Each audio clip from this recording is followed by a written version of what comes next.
The sun was barely up at 6 a.m., dew soaking my boots as I walked the rows of vines my family has tended since 1987.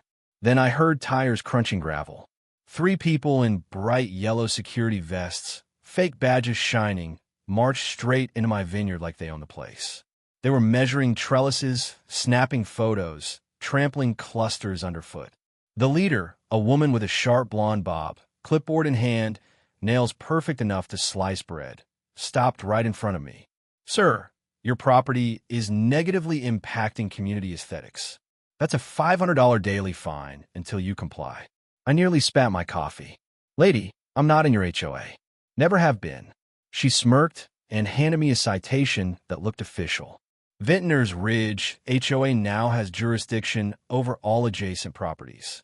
You have 72 hours. I smiled, pulled out my phone, and called the one person who actually carries a real badge. 10 minutes later, Sheriff Morrison's cruiser rolled up the driveway.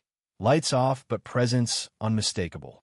Keep watching to see how these fake cops learn the hard way whose land this really is. My name is Marcus Brennan. I'm 52, third-generation owner of this 12-acre slice of heaven in Sonoma County. My grandfather planted these vines back when Reagan was governor. We've been making honest wine ever since. Nothing flashy, just good grapes, hard work, and a tasting room that smells of vanilla, oak, and draws tourists with deep pockets. The place has soul. Hand-built stone walls my grandfather laid himself. Rough granite that'll tear your knuckles if you're careless. A creaking farmhouse that sways like an old ship. Organic certification earned through 15 years of treating this soil like my firstborn child. Every morning mist rolls through the rows thick as cigarette smoke. Come harvest, the sweet smell of fermentation hits so hard it's like getting punched by a fruit basket. I was comfortable, not rich, but comfortable, until last spring when I dropped 30 grand on a new irrigation system and stretched my budget thinner than my patience for city folks who complain about farm smells. 5 years ago, a developer built Vintner's Ridge Estates next door. 200 McMansions starting at $850,000, marketed as authentic wine country living. The irony was thicker than morning fog. These buyers wanted vineyard views without vineyard realities. Dust during harvest, tractors coughing at dawn, seasonal workers beat up trucks lined up like a used car lot. Then came Delilah Worthington. Picture a corporate compliance officer who got drunk on HOA power and never sobered up. 48 years old, blonde bob sharp enough to cut glass. Manicured nails clicking against her clipboard like tiny hammers. Always in designer athleisure that costs more than most people's car payments. Driving a white BMW X5 so pristine it looked detailed twice a week. Her enforcement squad was straight out of a bad comedy. Stuart Pembroke, retired insurance adjuster who found violations the way bloodhounds find bacon. Janet Clearwater, former teacher who treated HOA rules like the Ten Commandments. And Bobby Hutchkins, ex-mall security guard finally living his dream of wearing a badge again, even if he had to iron it onto a $19.99 vest himself. When Sheriff Morrison stepped out of his cruiser that morning, I knew things were about to get interesting. He's the kind of cop who listens first, talks second, and only draws conclusions after he's heard both sides lie to his face. "Morning, folks." Someone called about a property dispute. Delilah launched into her performance, waving laminated certificates that looked printed from the University of Google. "Officer, we represent Agricultural Compliance Authority, investigating serious violations of community standards." Morrison studied her paperwork like a jeweler examining cubic zirconia. "Ma'am, what government agency issued these credentials?" "We're authorized by the Homeowners Association." "That's not what I asked." Bobby's vest practically glowed in the sunlight. Morrison noticed. He turned to me. "Sir, you having problems with these folks? They claim I'm in their HOA. News to me, considering my family's been here since dirt was new." Morrison faced Delilah again. The temperature seemed to drop 5 degrees. "Ma'am, I see fake badges, made-up authority, and trespassing on private property. That's 3 strikes in my book." Delilah's smile could have cut diamonds. "Of course, officer. Simple misunderstanding. We'll pursue this through proper legal channels." After the cruiser disappeared down the drive, I thought that was the end of it. But Delilah's parting words should have been my warning. "Don't get too comfortable, Mr. Brennan. We know how to work within the system." The way she said system made it sound like a threat. 2 days later, my phone started buzzing like an angry hornet's nest. County Code Enforcement, State Labor Board, EPA, Fire Department. By noon, 12 different agencies wanted my head on a platter, all demanding documentation, photos, site visits.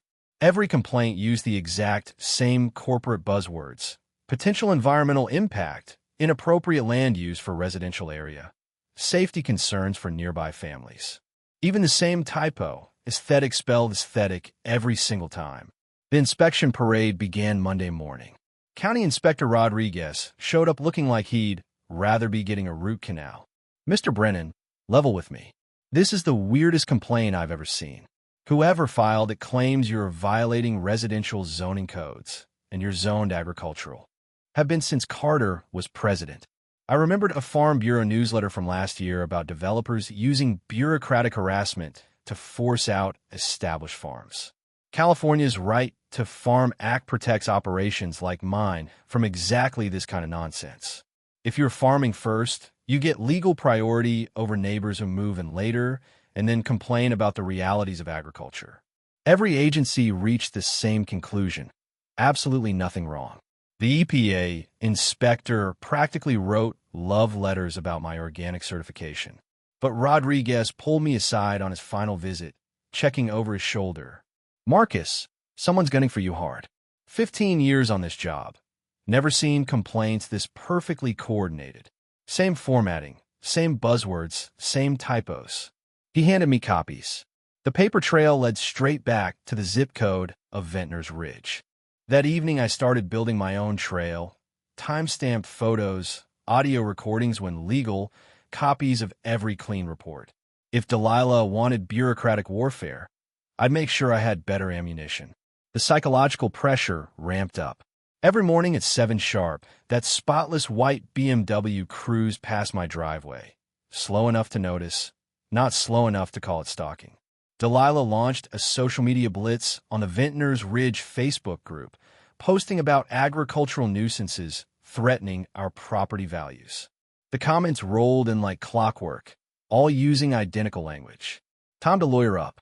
Sarah Jules came recommended by the Farm Bureau, sharp as pruning shears, specialized in property rights. After reviewing my documentation, she said, "Textbook harassment. The pattern's obvious, but proving coordination requires more evidence. Keep documenting everything."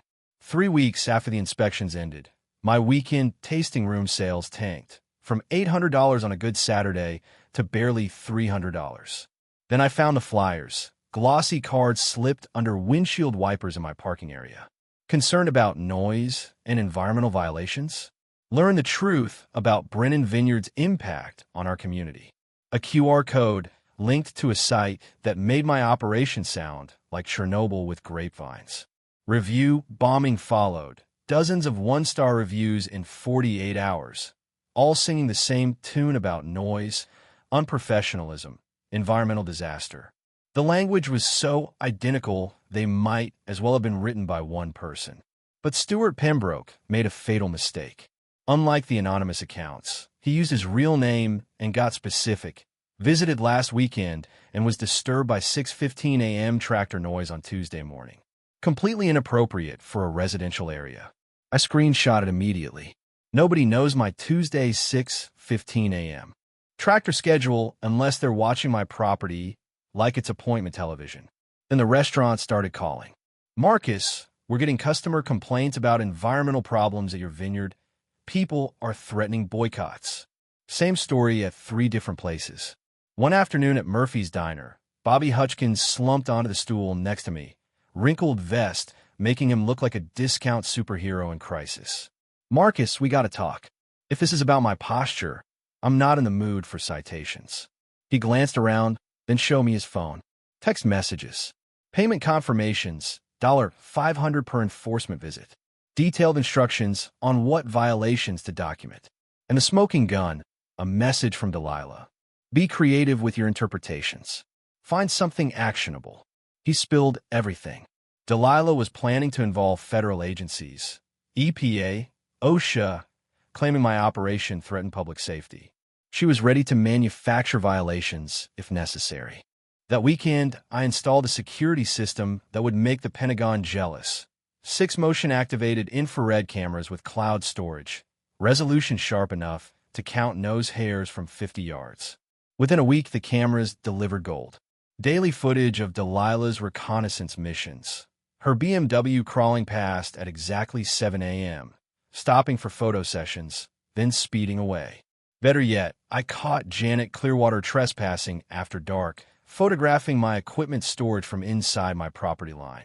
Then came August, make-or-break time in wine country. 1 week of inadequate watering during a 102-degree heat wave, and I could kiss $80,000 worth of grapes goodbye. At 6:30 a.m. on a Tuesday, I heard the sound every farmer dreads, the hiss of water escaping where it shouldn't. Someone had taken bolt cutters to my main irrigation line during the night. Clean cuts through 2-inch PVC, placed for maximum damage. Water gushed into the dirt instead of the vines. But Delilah's amateur criminal career hit a wall. My new cameras captured everything in infrared clarity. A figure in a distinctive white jacket approaching at 2:47 a.m., bolt cutters glinting, methodical destruction, and parked 200 yards away on the public road. One spotless white BMW X5, license plate clearly visible. I called my emergency plumber, then Sarah Jules, then started the most expensive morning of my farming life. Diesel pumps, 500-gallon tanks, a crew hand-watering 20 acres around the clock. $3,000 to save an $80,000 harvest. The community rallied like we were fighting a wildfire. Neighbors brought pumps and tanks. Local vintners contributed equipment and labor. When someone messes with one farmer, they mess with all of us, one said. While we scrambled to save the crop, the cameras kept rolling. They caught Delilah making 3 separate drive-bys to admire her work, each pass slower, the third time stopping to take photos with her phone. Bobby's panic call came that afternoon. She's lost it completely. Talking about getting federal agencies involved. Says she'll manufacture whatever it takes to destroy you permanently. The next morning, Bobby met us at Jules's office with a phone full of evidence that could have convicted Al Capone. Text messages detailing payments, voice recordings of instructions to fabricate violations, and crystal clear audio of Delilah saying, "Create whatever documentation you need. I want him financially ruined." Jules's eyes lit up. This elevates everything from civil harassment to criminal conspiracy. Combined with video of property destruction, we're looking at felony charges. Sheriff Morrison took the complaint personally. He'd grown up on a farm and understood that cutting irrigation during harvest is like poisoning a well. Property destruction, criminal harassment, conspiracy to defraud government agencies. She picked the wrong victim and documented every crime. When Delilah learned of the criminal complaint, she posted a desperate character assassination on Facebook, calling Bobby an unreliable alcoholic seeking revenge. Bobby countered by uploading every payment confirmation, every instruction, every piece of coordination evidence. The post went viral locally within hours. An emergency HOA audit revealed $8,000 in mysterious community improvement expenses, all tied to harassing non-members. Delilah had been treating association funds like her personal war chest. Then I found something that changed everything. Knee-deep in paperwork, I opened a manila folder yellowed since the Clinton administration, my grandfather's original 1987 property deed. Buried in paragraph 7, subsection C, was a sentence that made me read it 3 times. An agricultural easement protecting farming operations in perpetuity with adjacent properties subordinate to established agricultural use. I hadn't just inherited land and vines. I'd inherited a legal nuclear weapon. The next morning, I slapped the deed on Jules's desk. Her expression shifted from professional interest to predatory glee in 2 seconds. "Marcus, this isn't just game over. This is Delilah stepping on a landmine she planted herself." She pulled up the HOA's governing documents. There it was, formal acknowledgement of the agricultural easement affecting all adjacent properties. As HOA president, Delilah was legally required to understand those documents. Title reports during development would have disclosed the easement to every buyer. The beautiful irony. Every fake citation, every fraudulent complaint, every act of sabotage had been committed with full knowledge that she had zero legal authority. Jules contacted the title insurance company that handled the development. Their lawyer's voice rose 3 octaves when she explained the situation. They failed to clearly disclose the easement's implications. 200 homeowners had bought houses thinking they could control my farming operation. If the story broke, every one of them could sue for fraudulent concealment. The company offered $75,000 for quiet resolution. Jules advised patience. Their exposure was catastrophic. Then Delilah made her worst mistake yet.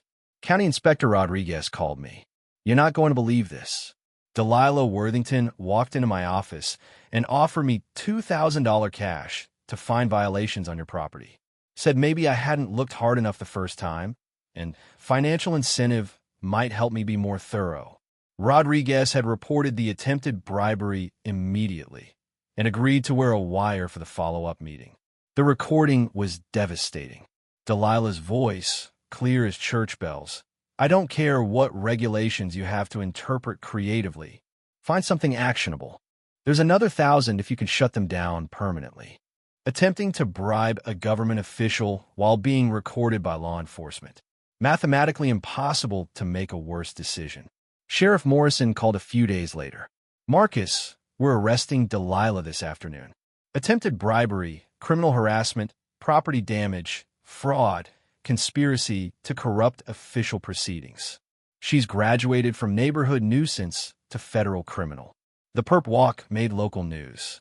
Delilah in handcuffs, still wearing her HOA president badge like it granted immunity. From jail, she kept digging. She used her 70-year-old mother's retirement fund for bail. Ignored her attorney's advice to stay silent. Made recorded jailhouse calls coordinating continued harassment. Find alternative enforcement methods. "I don't care what it takes.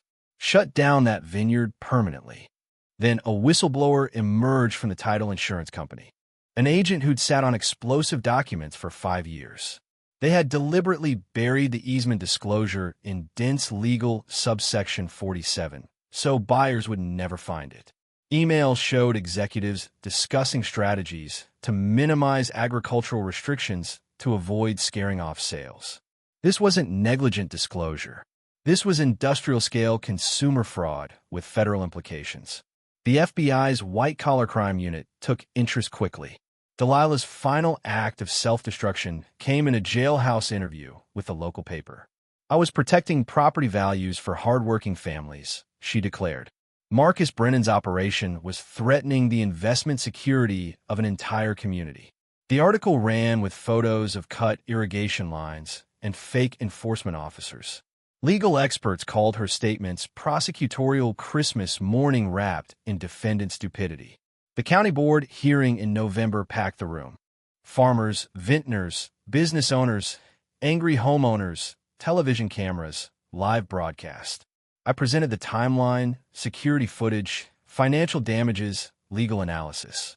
The room went silent during the infrared sabotage video. Gasps when fake officers were shown trespassing. Bobby testified, reading the damning texts, and playing the audio of Delilah demanding permanent destruction. Sheriff Morrison detailed the felony charges. Then Delilah appeared, against her attorney's advice, in orange jumpsuit and handcuffs. She repeated her defense to a hostile room full of booze and walkouts. I closed with a mic drop. "My family has farmed this land for 3 generations. We've survived drought, frost, economic collapse, plant diseases, but never anything as destructive as a bored HOA president with too much time and other people's money. Today's decision affects every rural property owner in this county. We're either a community that protects agricultural heritage or a place where corporate-style harassment drives out family farmers. Whatever happens tonight, this vineyard will keep producing wine, providing jobs, and preserving agricultural land for future generations." The applause lasted 3 minutes. The vote was unanimous. Approval of the Agricultural Protection Ordinance. plus referral to the district attorney for review of similar complaints countywide over the past 5 years. 2 weeks later, the pieces fell into place. The HOA settlement. $85,000 covering legal fees, lost business, emergency costs, and compensation for stress. Delilah took a plea deal. Guilty to misdemeanor harassment, $5,000 fine, 120 hours community service, picking up trash along county roads. Dave and Rita got their extorted money back with interest. The HOA rewrote its rules to explicitly acknowledge the agricultural easement. I used part of the settlement to build a farm-to-table education center on the property. Now we host high school students learning sustainable agriculture, summer internships, year-round programs connecting urban kids with rural heritage. Last month, 30 teenagers from San Francisco spent a week pruning vines, testing soil, learning where food actually comes from. One kid said it was the first time he'd seen agriculture that wasn't in a documentary. The harassment taught me about community strength. Neighbors I barely knew showed up with equipment and labor. Vintners rallied like we were defending the Alamo. County supervisors fast-tracked protective ordinances. Delilah's house went into foreclosure 3 months after the plea. She moved to Arizona. Rumor has it trying to start a property management company. God help those homeowners. The Vineyard is thriving. The 2019 vintage, the one we almost lost, became our bestseller once the story spread. Our wine club has over 400 members, most of them people who heard what happened and wanted to support family farming against intimidation. The coalition we started now has 63 rural property owners across Northern California. We've stopped 4 other harassment campaigns before they escalated. Sarah Jules is handling 8 similar cases, all using our precedent. Last month, the county named the new ordinance the Marcus Brennan Agricultural Protection Act. Every morning, I still walk these rows with my coffee, listening to birds, watching mist roll through valleys older than suburbs. The cameras are still there, mostly recording wildlife and the occasional tourist. The land endures. Family legacies endure. And sometimes, when you're really lucky, justice tastes as sweet as perfectly aged Cabernet Sauvignon.